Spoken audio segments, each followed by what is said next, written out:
Graça e paz, meus irmãos. Boa noite.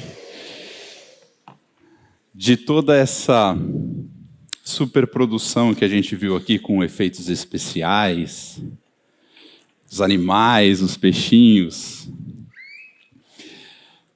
sabe o que mais me chamou a atenção desse teatro? Foi o pai conversando com a filha. Foi o pai sentando para explicar para ela como que Deus criou o mundo.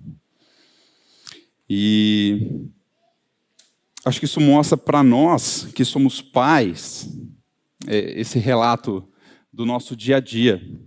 Porque por mais que a gente tivesse todos os efeitos especiais da criação aqui no fundo, o pai ele não era nenhum super-herói, nenhum mártir, nenhum escritor de best-seller, não era nada do tipo. Mas ele sentou para contar para a filha a história da criação. O pai, ele era como eu e você, um cristão ordinário. E o Senhor nos chama, como cristãos ordinários, a muitas coisas. E é isso que eu gostaria de tratar com vocês essa noite. O texto que nós vamos ler e ficar, ele está em Colossenses, no capítulo 1, dos versículos de 9 a 12. Colossenses, capítulo 1, de 9 a 12. E a palavra de Deus diz assim, em Colossenses 1, dos versículos 9 até o versículo 12.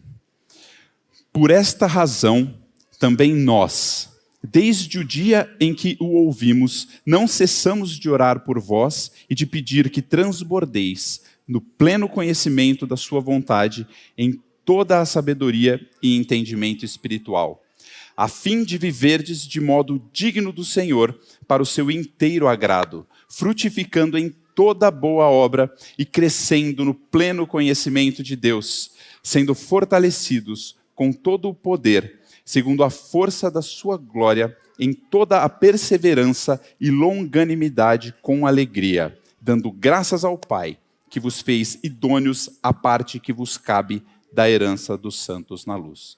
Vamos orar? Pai, essa é a tua palavra, que nós, nesse momento, tenhamos a reverência de recebê-la como tal. E nós clamamos ao Teu Espírito, Pai, que abra os olhos do nosso entendimento, para que a gente possa, como o texto que a gente acabou de ler, Te conhecer cada vez mais, Pai. Mas nós somos absolutamente dependentes do Senhor para isso. É em nome de Jesus que oramos. Amém. Meus irmãos, esse trecho que a gente acabou de ler do livro de Colossenses, ele é uma oração de Paulo. Paulo está orando. E o que veio antes disso? Pouca coisa, nós estamos no versículo 9. Né? Paulo faz uma saudação, ele cumprimenta os colossenses e ele traz nesse cumprimento, nessa saudação, premissas da vida cristã, premissa que qualquer cristão deve viver em sua vida. Ele vai falar sobre a fé e o amor desses irmãos. Como essa fé e esse amor, ela se fez conhecida. Por quê? Porque eles tinham esperança daquilo que estava preservado para eles nos céus. Porque eles ouviram isso pelo Evangelho. E por causa dessa esperança, essa fé e esse amor deles deram frutos. E esses frutos não eram frutos secretos, mas Paulo, que estava preso, tinha ouvido falar dessa fé e desse amor deles. Então esses frutos, o fruto da vida cristã é um fruto que se faz conhecido em todo o mundo. Aí Paulo faz essa oração, clamando isso ao Senhor, e depois ele apresenta a magnífica obra de Jesus Cristo. Ele fala do combate aos ensinos errados, sejam legalismos ou liberalismos. E por fim, ainda nesse livro, ele vai tratar da vida prática cristã. Ele vai falar de como um cristão ordinário, um cristão como eu e você, nós devemos viver na nossa família, Nós devemos ter essa nossa devoção pessoal com o Senhor, como que nós temos o relacionamento com os de fora. Ele fala sobre reconciliação, aconselhamento, aliás, acolhimento. Então, essa oração que nós lemos agora está bem no meio disso, entre o oi de Paulo e tudo o que ele vai tratar no texto. Então, a pergunta que eu faço é, a quem Paulo está destinando essa oração? Para quem que Paulo está falando? Paulo está escrevendo especificamente para cristãos, nascidos de novo. São pessoas que conheceram ao Senhor. Então, tendo isso em mente, antes de nós entrarmos agora no texto, eu queria destacar duas coisas muito importantes. A primeira é, ímpio não experimenta e não vive o que Paulo acabou de orar. Isso não é para o ímpio. Segunda coisa, isso é para todo o cristão. Isso não é para uma classe especial de cristãos, como eu falei, não é para mártires ou para best-sellers ou aqueles famosos ou aqueles que atingiram algo a mais. Isso é para eu e para você. Qual que é a estrutura desses 4 versículos que nós lemos? No versículo 9, Paulo, ele vai falar que nós somos chamados a conhecer a vontade de Deus. Esse é o chamado de Paulo para nós no versículo 9.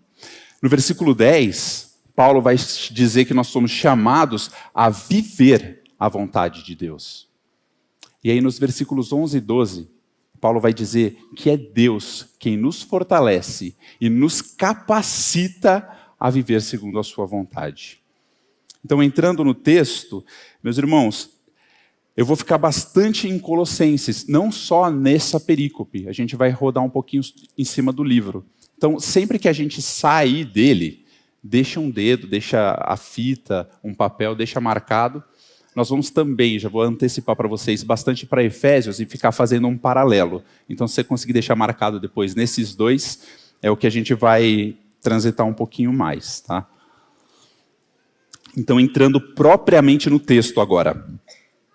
Colossenses 1:9 diz assim: por esta razão, também nós, desde o dia em que o ouvimos, não cessamos de orar por vós e de pedir que transbordeis de pleno conhecimento da sua vontade em toda a sabedoria e entendimento espiritual. Paulo está falando, por esta razão, aquilo que nós ouvimos. Do que Paulo está falando? Ele está falando dos versículos anteriores. Ó, sobe um pouquinho na Bíblia, vai para o versículo 3. Ele está falando assim, ó, damos sempre graças a Deus, Pai de nosso Senhor Jesus Cristo, quando oramos por vós. Por quê? Ó, porque eles ouviram, versículo 4, desde que ouvimos da vossa fé em Cristo Jesus e do amor que tendes para com todos os santos. O que Paulo ouviu falar? Paulo ouviu falar da fé, do amor. E o que gerou essa fé e esse amor no coração deles? Versículo 5. Por causa da esperança que vos está preservada nos céus, da qual antes ouvistes pela palavra da verdade do Evangelho. Então o que Paulo está falando aqui? Paulo falou assim, ó, vocês ouviram o Evangelho e vocês creram nisso. E agora a esperança de vocês não está mais na terra. Vocês são peregrinos aqui, a nossa esperança está nos céus. E por causa disso, por causa do evangelho que vocês ouviram e por causa da esperança que vocês têm, vocês vivem de tal maneira, com tamanha fé e amor, que isso contaminou o lugar onde vocês estão e chegou isso até meus ouvidos. E ele diz isso especificamente no versículo 3, que essa fé e esse amor não são teóricos. Versículo 6, ele diz que chegou o evangelho, que chegou até vós, como também em todo o mundo está produzindo fruto e crescendo. Olha o que o evangelho faz. Tal acontece entre vós. Aconteceu no mundo, acontece entre vós, desde o dia em que ouvistes e entendestes a graça de Deus na verdade. O que Paulo está dizendo é, vocês ouviram o evangelho, entenderam com a mente de vocês, e vocês creram no evangelho, isso desceu para o coração, isso se tornou a esperança de vocês.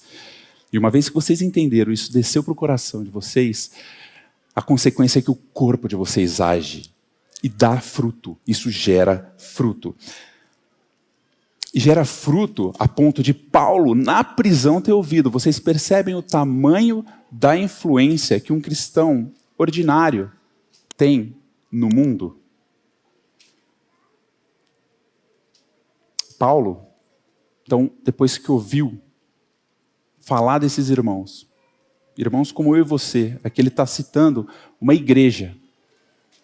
Ele vai falar assim, agora que eu ouvi e me alegro em tudo isso, aí eu vou dizer para vocês qual que é a oração que eu faço ao Senhor em favor de vós. E ele vai dizer, no versículo 9, que vocês transbordem do pleno conhecimento da sua vontade, em toda a sabedoria e entendimento espiritual. Quando eu leio essa frase, que nós transbordemos em pleno conhecimento da vontade do Senhor, em sabedoria e entendimento espiritual, duas coisas me chamam a atenção. A primeira é que nós precisamos conhecer muito bem a vontade de Deus. Isso não é um conhecimento superficial. E a segunda é que esse conhecimento da vontade, ele se utiliza de dois componentes, que é a sabedoria e o entendimento espiritual.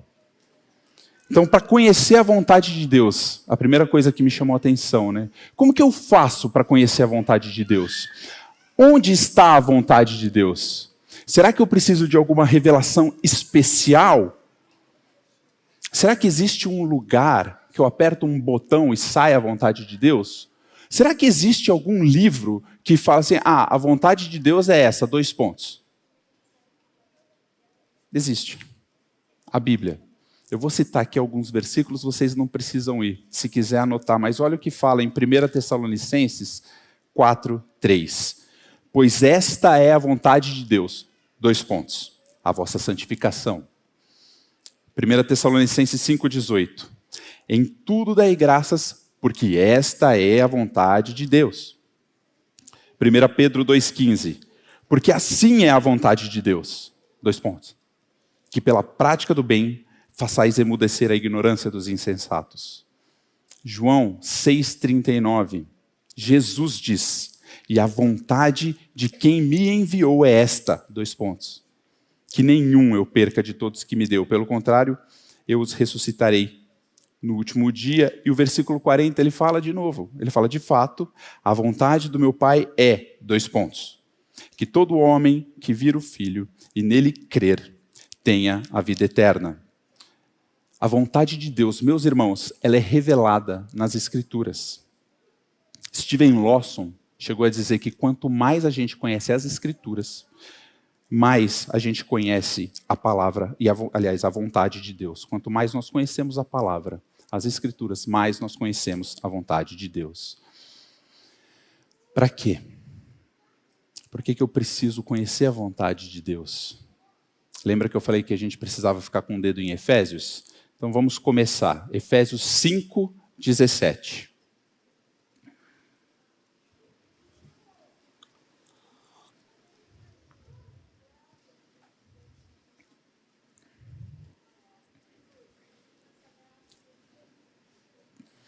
Por que nós precisamos conhecer a vontade de Deus? Paulo, quando ele fala aos Efésios, no capítulo 5, no versículo 17, ele diz: por esta razão, não vos torneis insensatos, mas procurai compreender qual a vontade do Senhor. Para que a gente não se torne tolo, para que a gente não seja, como ele disse, insensato, nécio, tapado. Nós precisamos buscar a vontade de Deus, saber qual é a vontade de Deus. As pessoas às vezes falam, né? A pessoa só lê a Bíblia, só conhece as coisas de Deus, tudo que ela vê pelo filtro da palavra de Deus, ela vive numa bolha. Ao contrário. A palavra fala que sem a palavra, se a gente não conhecer a palavra de Deus, nós somos nécios, insensatos, tolos, tapados, limitados. E como que nós vamos conhecer a vontade de Deus lendo as Escrituras? A palavra diz, com sabedoria e entendimento espiritual. Quando eu lia esse versículo, eu separava sabedoria e entendimento espiritual da seguinte forma. Eu pensava assim: sabedoria é o nosso conhecimento natural. É aquilo que eu, como homem, tenho capacidade de aprender sozinho. E entendimento espiritual é aquilo que Deus me ensina. Mas será que isso é verdade?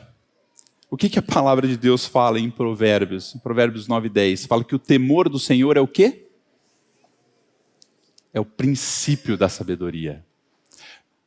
Para eu começar a pensar em querer adquirir sabedoria, a primeira coisa que eu devo fazer é temer ao Senhor. Ele é a base de todo e qualquer conhecimento. Não importa qual conhecimento seja. Para eu ser sábio, eu preciso ter como base o Senhor. E aí, eu quero fazer uma distinção, porque sermos sábios é uma coisa, sermos inteligentes é outra. É possível você ser inteligente, mas não ser sábio.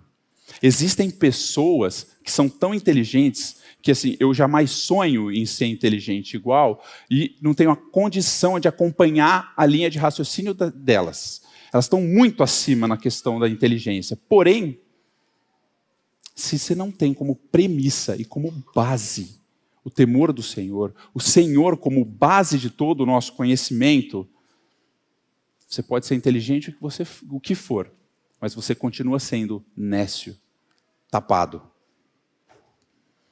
E quando eu falo de conhecimento, o Senhor tem que ser a base do meu conhecimento. Que conhecimento que eu estou falando? Que tipo de conhecimento que eu estou falando? Do bíblico? Sim, claro, do bíblico, com certeza. Mas não só isso. Do bíblico, do acadêmico, do empírico, daquele que você vive e aprende pela experiência que você tem. Tudo deve partir dele. Essa é a base. Deve ser por meio dele, ele é a referência. E tudo o que a gente conhece deve ser para a glória dele. Dele, por meio dele e para ele são todas as coisas. Então quem está com o dedo em Colossenses, volta lá e vamos ver no primeiro capítulo ainda, o versículo 16.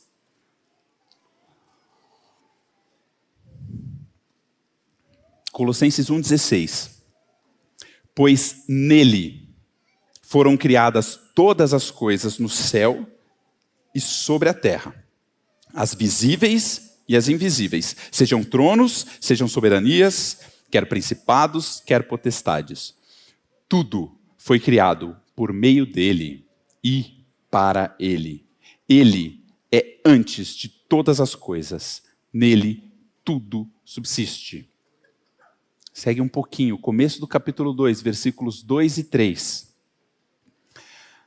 Para que o coração dele seja confortado e vinculado juntamente em amor. Colossenses 2:2, e diz assim: e eles tenham toda a riqueza da forte convicção do entendimento, para compreenderem plenamente o mistério de Deus. Qual que é o mistério de Deus? Cristo, e olha aqui o que diz o versículo 3, em quem todos os tesouros da sabedoria e do conhecimento estão ocultos. Ele é a base de todo conhecimento. Nele reside todo o conhecimento. Sem ele, não há conhecimento. Volta para Efésios. Não tirem o dedo desses dois livros. Efésios 1, 9 e 10. Paulo usa o mesmo tipo de linguagem que ele está falando aqui em Colossenses, inclusive quando ele fala do mistério. Então, Efésios 1, 9 vai dizer: desvendando-nos o mistério da sua vontade, segundo o seu beneplácito que propuser em Cristo. E qual que era essa vontade do Senhor? Versículo 10, de fazer convergir nele, na dispensação da plenitude dos tempos, todas as coisas, tanto as do céu como as da terra. Não existe, eu estou enfatizando muito isso e vocês vão cansar de ouvir eu falar isso hoje, mas não existe conhecimento verdadeiro que possamos adquirir fora de Cristo. Simplesmente não há, seja ele bíblico, seja ele acadêmico, seja ele empírico. O que existe, e o mundo está cheio, é de conhecimento falso, aparente sabedoria, muita inteligência. E Paulo Paulo alertou a gente para isso. Paulo, quando ele fala no capítulo 2 de Colossenses, vocês estão com os dedos, né? Não esquecem, dedo Colossenses e Efésios. Capítulo 2 de Colossenses, no versículo 8, Paulo fala para nós tomarmos cuidado para que ninguém nos venha a enredar com sua filosofia e vãs sutilezas, conforme a tradição dos homens, conforme o rudimento do mundo, e não segundo Cristo. Gente, é fácil. Se você sai de uma premissa errada, você chega num lugar errado, ou você pelo menos tem um limite do qual você não consegue ultrapassar. Se você não está com base na verdade, você não atinge o total potencial, isso é fato. Agora, o mundo se usa de artimanhas, ele investe muito nisso. Agora, é um conhecimento inteligente, mas não é sábio e não é verdadeiro. Em Efésios vai dizer da artimanha dos homens, da astúcia com que eles induzem ao erro.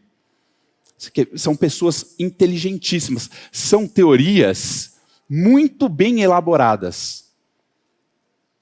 Só que elas não passam no teste de uma criança, de uma pergunta de uma criança de 6 anos de idade. Eu vou dar um exemplo. Aliás, eu vou dar 3 exemplos. Durante a Covid, aquele biólogo Átila Yamarino, ele ficou bastante em evidência. E eu não me lembro se foi no ano de 2020 ainda, ou no ano de 2021, ele gravou um vídeo sobre o Natal.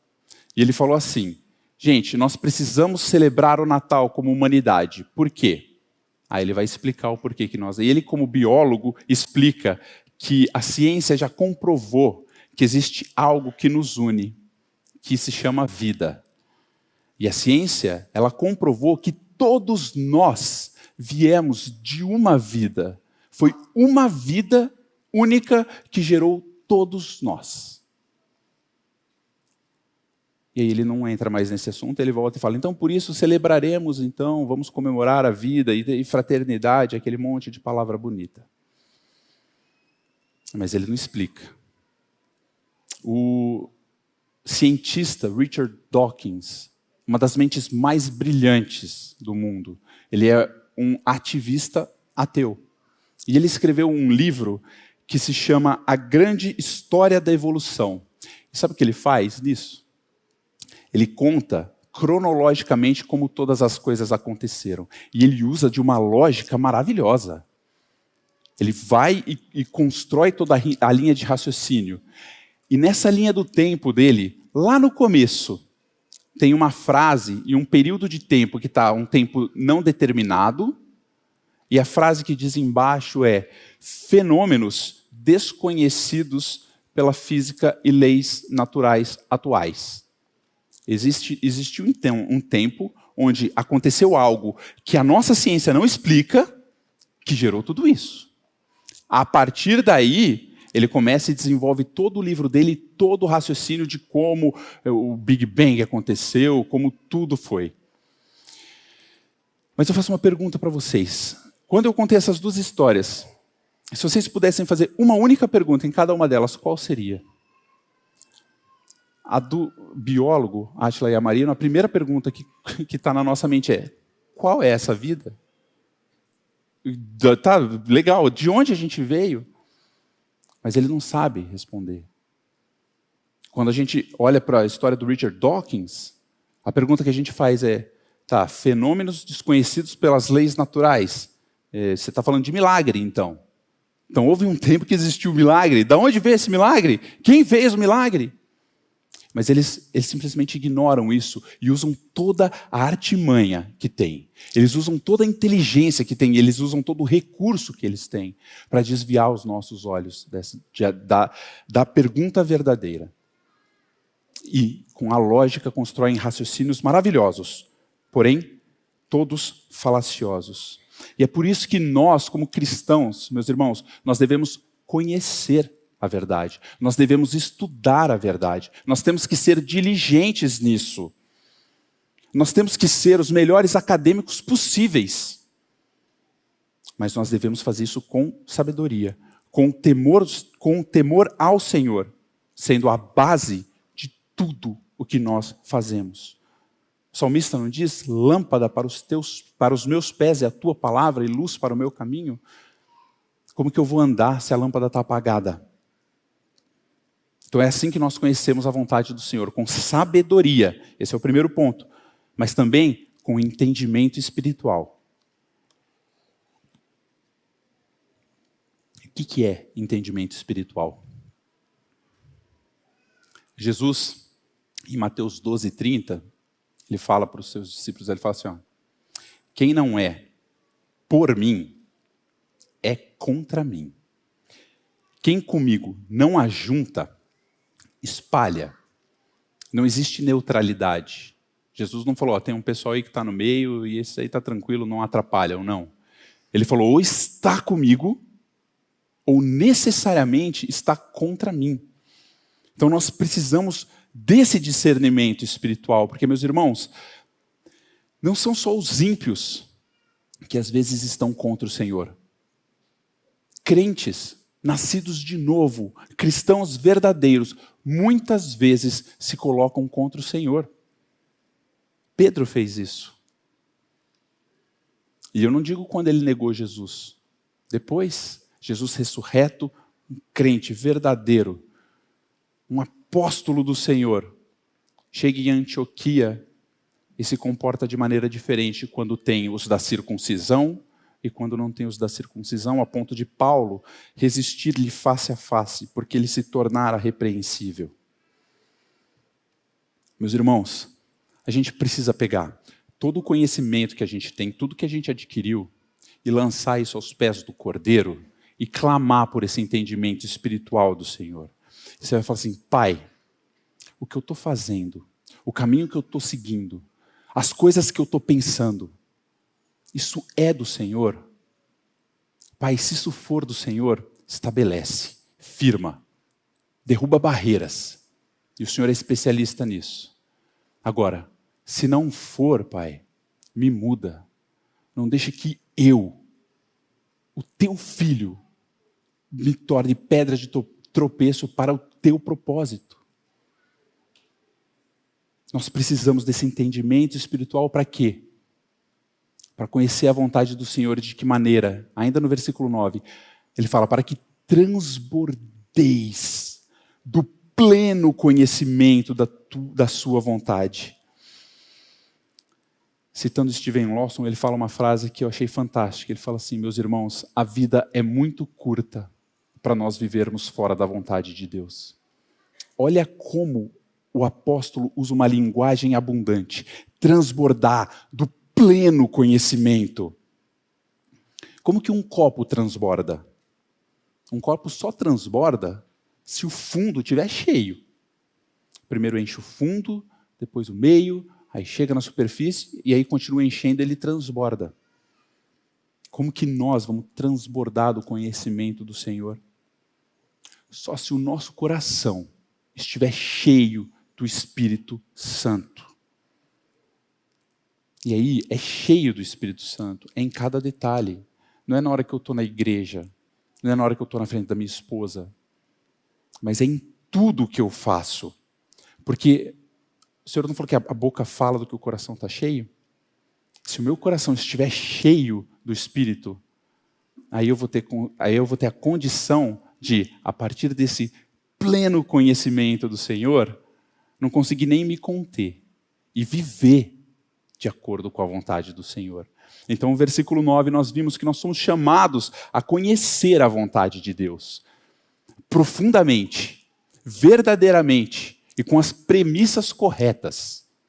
E a partir disso, nós então somos chamados a viver a vontade do Senhor. Versículo 10.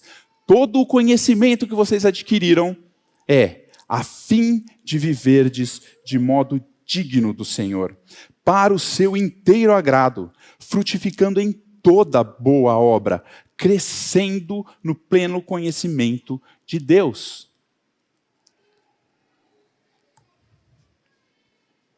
O conhecimento, ele não é um fim em si mesmo. Eu não adquiro esse conhecimento para minha cabeça ficar desse tamanho, meu corpo raquítico. O conhecimento é para que eu viva de modo digno do Senhor.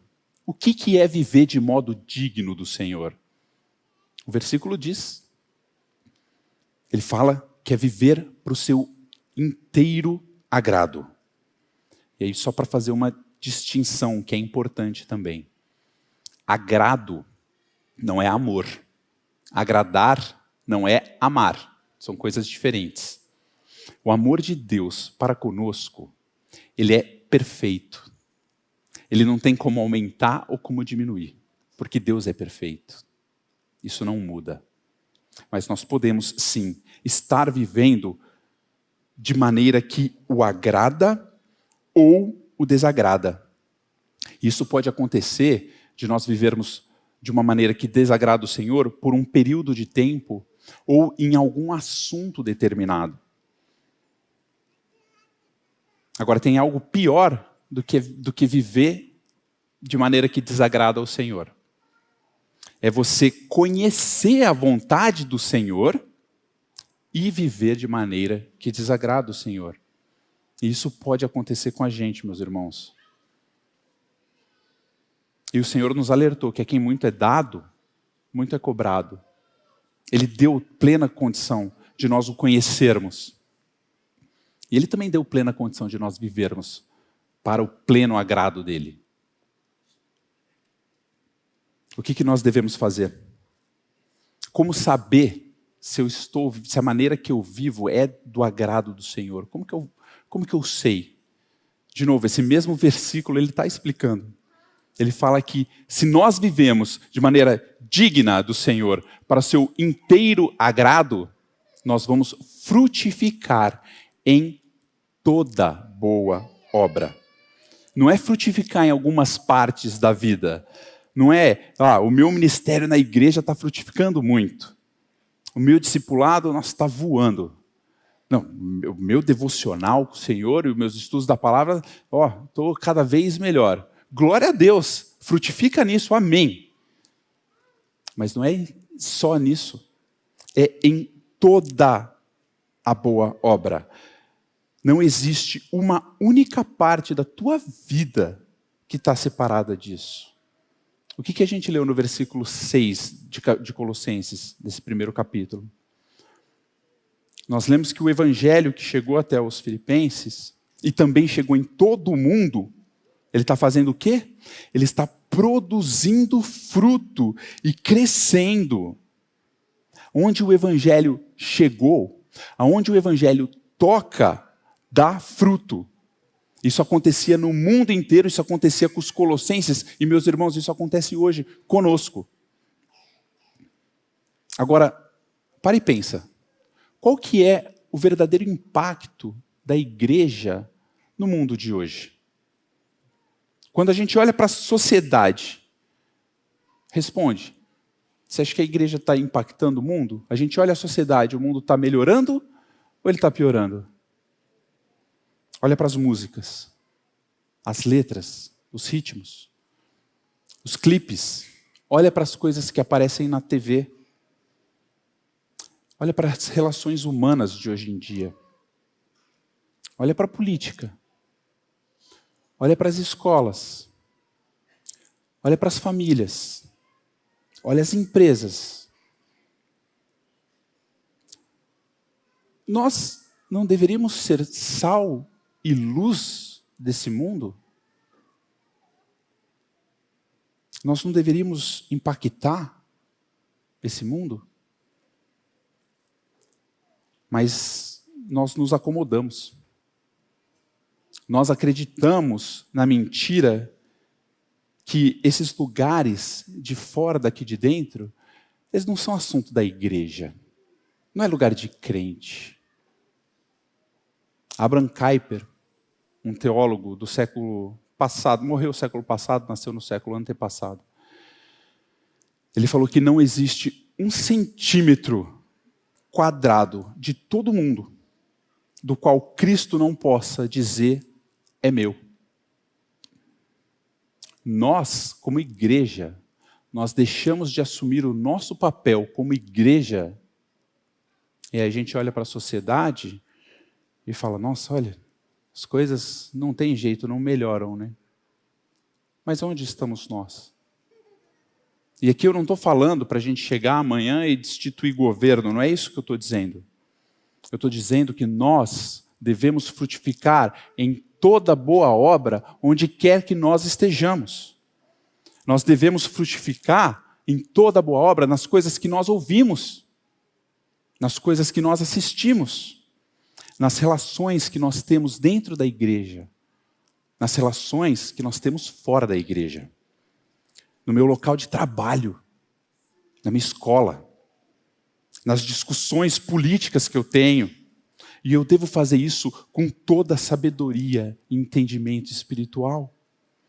Eu tenho que saber, conhecer aquilo que eu estou falando. Eu tenho que temer ao Senhor para que isso saia da maneira que agrade ao Senhor. Eu tenho que parar de acreditar na mentira que o que eu creio, o Evangelho, ele é algo privado. O pastor Maurício fala do crente 007. Nós não somos chamados a ser crentes 007. O Senhor fala que é uma cidade no alto do monte da qual não se pode esconder. Nós temos que frutificar em toda boa obra, no nosso lar, com os nossos filhos, como nós vimos no teatro. Um cristão absolutamente ordinário, que está ensinando a Bíblia para o filho.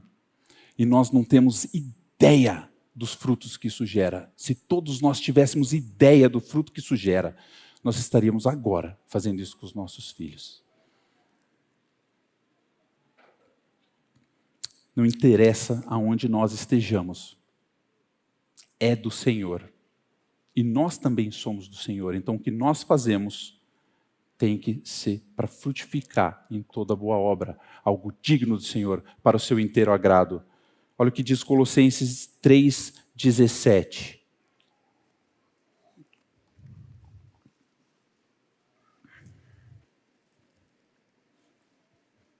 Colossenses 3,17 diz: tudo o que fizerdes, seja em palavra ou seja em ação, fazei-o em o nome do Senhor Jesus Cristo, Senhor Jesus, dando por Ele, graças a Deus Pai. Vai alguns versículos para frente, 23. Tudo quanto fizerdes, fazei-o de todo o coração, como para o Senhor, não para homens, cientes de que recebereis do Senhor a recompensa da herança. A Cristo, o Senhor, é que estáis servindo. Meus irmãos, se agradamos a Deus, não interessa a quem estamos desagradando.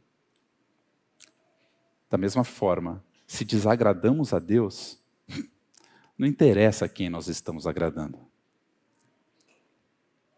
Cada um de nós é chamado a fazer isso, aqui dentro e lá fora, segundo o dom que Deus deu a cada um de nós. Qual que é o dom que Deus deu para você? Qual que é o teu chamado para frutificar? Não interessa qual for, nós vamos ver, o Senhor vai sustentar. E Paulo quando ele está falando no versículo 10 agora, parece que ele entra em um círculo virtuoso, um círculo de virtudes. Porque ele fala que frutificando em toda boa obra, no versículo 10, né, e fazendo o quê? Crescendo no pleno conhecimento de Deus. Olha que curioso. Conhecer a vontade de Deus nos leva a fazer a vontade de Deus, que nos leva a conhecer a Deus. Por consequência, a sua vontade, que nos leva a fazer a vontade de Deus, que nos leva a conhecer. Isso não tem fim, é cada vez mais. Até o ponto que nós vamos chegar um dia e nós vamos ter a plena sabedoria, o pleno entendimento espiritual para conhecer plenamente a vontade do Senhor. Como que eu faço? Com o pouco que eu conheci, eu aplico. E isso me dá mais conhecimento e eu aplico ainda mais, e cada vez mais, e cada vez mais. Qual que é o teu ministério? O que você recebeu do Senhor para aplicar dessa maneira? No capítulo 4 de Colossenses, no versículo 17, Paulo fala para Arquipo, ele fala, a Atenta para o ministério que você recebeu do Senhor, para que você o cumpra. Arquipos, qual ministério você recebeu do Senhor? Atenta para que você o cumpra. Esse ministério, ele pode ser dentro da igreja, mas pode não ser. É a tua casa? É o teu trabalho? O que é? O Senhor te deu um dom, o Senhor te capacitou. Busca no Senhor. Tenta conhecer, busca conhecer a vontade do Senhor, para que seja onde você estiver, você frutifique em toda a boa obra. Meus irmãos, é fácil viver assim? É fácil nós retomarmos o lugar na sociedade que nós entregamos de bandeja na mão dos nossos inimigos? Não é. Na verdade, é uma tarefa tão grande, mas tão grande, que a única coisa que a gente tem para fazer é depender do Senhor para fazer essa tarefa. Só Ele pode retomar o lugar que nós entregamos aos nossos inimigos. E assim, é justamente dessa forma que Paulo encerra a oração, e a gente entra no terceiro ponto. Nós somos chamados a conhecer a vontade de Deus. Para aí, nós sermos chamados a viver a vontade de Deus. E agora nós vamos ver que nós somos fortalecidos e capacitados pelo Pai, tanto para conhecer quanto para viver. Colossenses 1:11, a palavra diz que nós somos fortalecidos com todo o poder, segundo a força da sua glória, em toda perseverança e longanimidade, com alegria. Vocês lembram que Paulo foi muito abundante em falar do conhecimento, em frutificar, é tudo pleno conhecimento, transbordando, para frutificar em toda a boa obra. E aqui ele usa da mesma abundância para falar da nossa capacitação no Senhor. Ele diz que nós somos fortalecidos com todo o poder. Primeiro, ele não fala você se fortalece, fala que você é fortalecido com todo o poder. Então esse poder não é o poder que você tem, mas é o poder do Pai. É o poder do que a gente viu hoje aqui. É o poder da criação. Uau! Tudo isso é o poder que ressuscitou a Jesus Cristo dentre os mortos. E é todo Ele. E se isso não bastasse, ele ainda fala, segundo a força da sua glória. Meus irmãos, esses dois atributos do Senhor, eles expressam muita força. A glória do Senhor é um atributo que expressa, dentre outras coisas, muita força. Poder, dentre outras coisas, expressa a muita força do nosso Senhor. Vocês lembram do pedido que Moisés fez a Deus? Em Êxodo 33, ele fala, posso ver sua glória? E o Senhor fala, você não suporta. Ninguém que me vê face a face sobrevive. Minha glória, ela é poderosa demais. Você não aguenta, mas eu vou fazer o seguinte.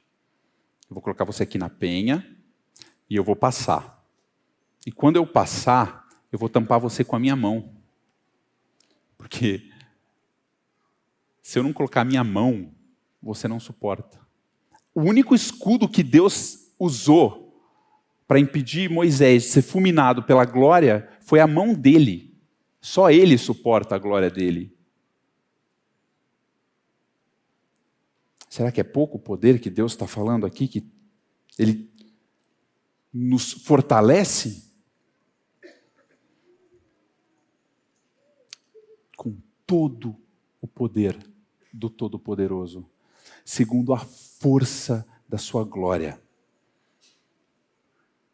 Meus irmãos, eu volto a perguntar, qual é o teu chamado? E às vezes você está com alguma coisa no coração que você fala assim, é grande demais. É desafiador demais. Não foi essa a pergunta que eu fiz. A pergunta que eu fiz foi: qual é o teu chamado? Porque aquele que te chama te capacita com todo o poder e com toda a força da sua glória. Ele te capacita. E aí, depois de demonstrar tamanho socorro, ele fala para nós perseverarmos e termos longanimidade. Por quê? Pera, mas se eu tenho todo o poder da criação me capacitando, preciso perseverar? Porque perseverar é você fazer algo que não necessariamente, que não é fácil, não é lazer. Você precisa trabalhar para isso. Então, por que ele fala que, ele deu tudo isso e eu preciso perseverar? Porque o Senhor é misericordioso. Porque o Senhor, nosso Deus, nos conhece. Não entendam mal. Ele não está falando que pecar é aceitável. Mas ele está falando que quando nós tropeçarmos, ele sabe que a gente vai tropeçar, ele vai estender a sua mão. Ele sabe que nós somos falhos. Só que ele não diminui a barra, ele não baixa. Ele fala, vocês vão viver frutificando em toda boa obra. E é toda, porque eu te dei todo o poder e a força da minha glória para isso. Ele não baixa a barra. Está lá em cima, mas ele sabe que a gente tropeça. Então ele passa por cima da barra e estende a mão para nos trazer até ela. Quando nós caímos e tropeçamos, quando nós estamos no fundo do poço, que a gente sabe que pecou contra o Senhor, o nosso coração está pesado. E fala, Senhor, eu falhei novamente em fazer a sua obra. O Senhor é justo em me condenar. Quer saber? Desce o martelo, eu mereço. E aí a gente vê a sombra vindo. Mas é a sombra da mão dele, nos resgatando com todo o amor. Sabe por quê? Porque esse é o caráter do nosso Senhor. Esse sempre foi o caráter do nosso Senhor, e esse sempre vai ser o caráter do nosso Senhor. Ele é um Deus de amor. Ele é um Deus que morreu por nós, quando nós ainda éramos pecadores. Ele é um Deus que sabia de tudo o que você tinha feito quando Ele morreu por você. E agora, se você não crê, se você está aqui e não crê no Senhor Jesus ainda, eu digo, o Senhor sabe todos os seus pecados, Ele sabe tudo o que você fez. E nunca exigiu nada para prover a salvação. Ele provê a salvação porque é do seu caráter, porque é quem Ele é. Ele nos viu na lama e estendeu a mão para tirar de lá. Ele viu todo o pecado que nós cometemos e ao invés de nos condenar, o que é justo, Ele tomou o nosso lugar no madeiro. Ele tomou o nosso lugar na cruz. E a condenação que era para ser minha, caiu sobre Ele, quando nós ainda éramos inimigos. Meus irmãos, Jesus morreu por nós, para nos livrar de toda a condenação. E Ele nos levou a morrer com Ele, para nos livrar dos nossos pecados, para dar uma nova vida para a gente. Esse é o nosso Deus. É o Deus cujo amor nos constrange, julgando nós isto, que se um morreu por todos, logo todos morreram. E Ele morreu por todos, para que aqueles que vivem, não vivam mais para si mesmos, mas para aquele que por eles morreu e ressuscitou. É por isso que quando a gente tropeça, Ele estende a mão. É por isso que Ele fala, persevera. Porque quando você tropeçar, meu braço vai estar lá estendido para te resgatar de novo. Sabe o que nos faz não pecar? Não é o medo, não é a obrigação, não é a persuasão, não é a ameaça, não é a culpa. O que nos faz não pecar é o amor que nós temos para com o nosso Deus. Porque se nós verdadeiramente o amamos com todo o nosso coração, com toda a nossa alma, com toda a nossa força, com todo o nosso entendimento, a nossa vida vai ser para Ele. Não vai ser perfeita, mas a nossa vida vai ser para Ele. É o amor que tem essa força. Cantares de Salomão 8, 6.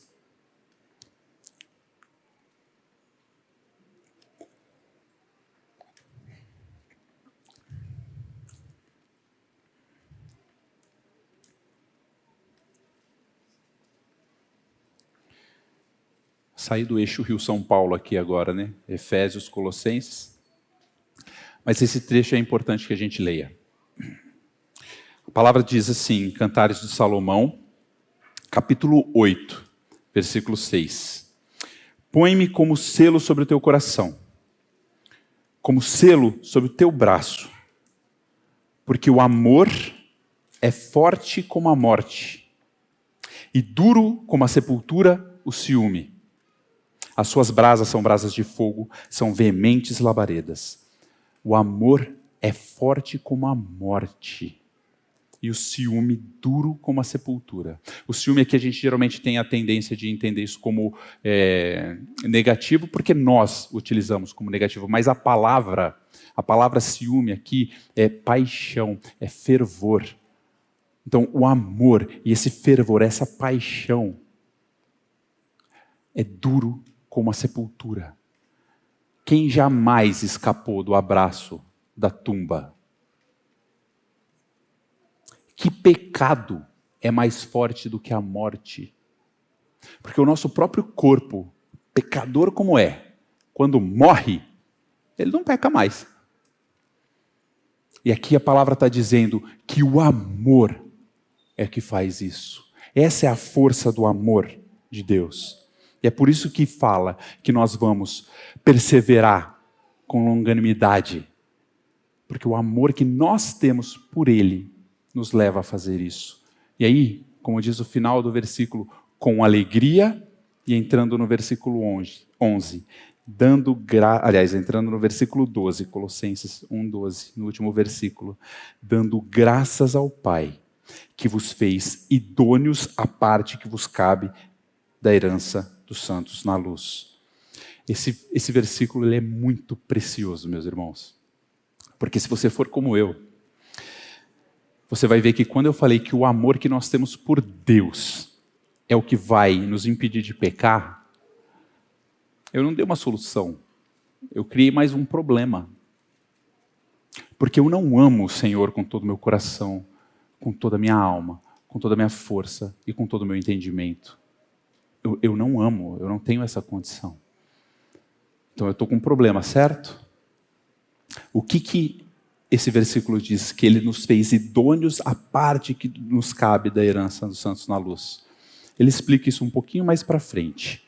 Vai para o versículo 21 e 22. Olha o que o Senhor diz.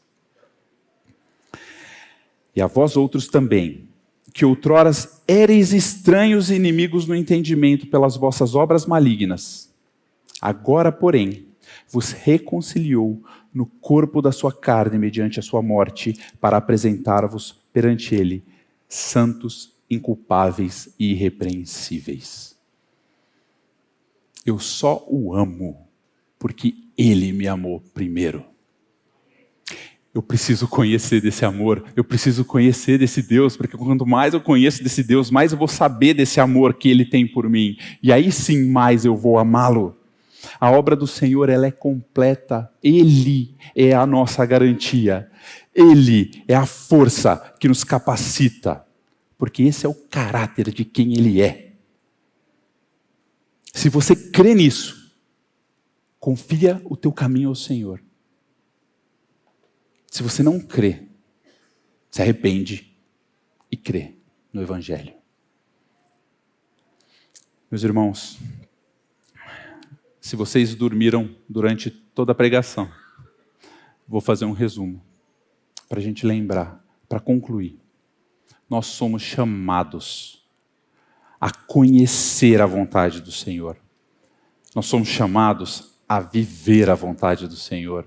E nós somos fortalecidos e capacitados pelo Pai para tudo isso. Nós somos chamados a conhecer a vontade do Senhor, conhecer com sabedoria, entendimento espiritual. Nós temos que aprender sobre a palavra, nós temos que aprender sobre conhecimento acadêmico, nós temos que aprender na escola da vida, empiricamente as coisas.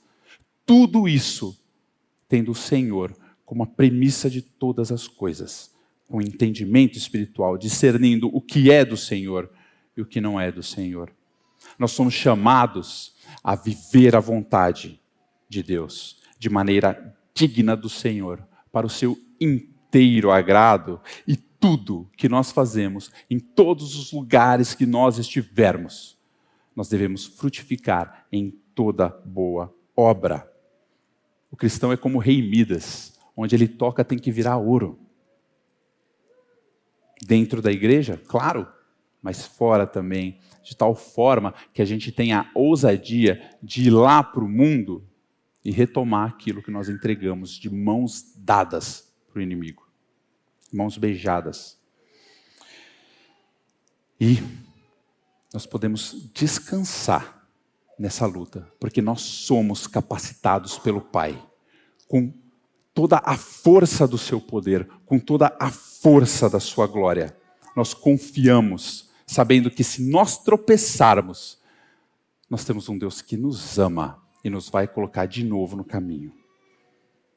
O fato é, meus irmãos, quanto mais nós conhecermos o Senhor, mais nós vamos amar o Senhor. E essa, para retomar o que eu falei lá no começo, essa não é a vida dos cristãos mártires, dos cristãos best-seller, dos cristãos famosos. Essa não é a vida só dos pastores. Essa é a vida de todo cristão ordinário, como eu e você. Amém? Vamos reler esse trecho, então, agora para a palavra do Senhor fixar no nosso coração, Colossenses 1, de 9 a 12.